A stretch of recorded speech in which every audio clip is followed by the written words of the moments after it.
انسان کی زندگی کے 3 دن بہت اہم ہوتے ہیں۔ ایک وہ دن جب بچہ دنیا میں پیدا ہوتا ہے، اس دن شیطان اس کو مس کرتا ہے جس کی وجہ سے بچہ روتا ہے۔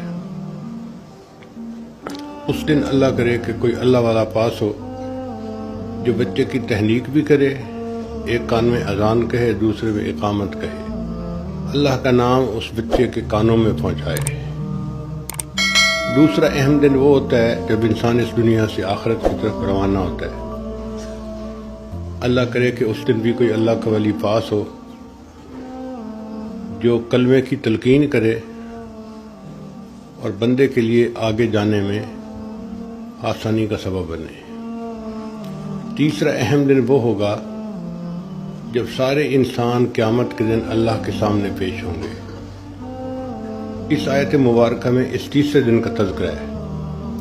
یوم لا ینفع مال ولا بنون، اس دن نہ مال کام آئے گا نہ بیٹے کام آئیں گے، الا من اتی اللہ بقلب سلیم، جو شخص سنورا ہوا دل لایا وہ دل اسے کام آئے گا۔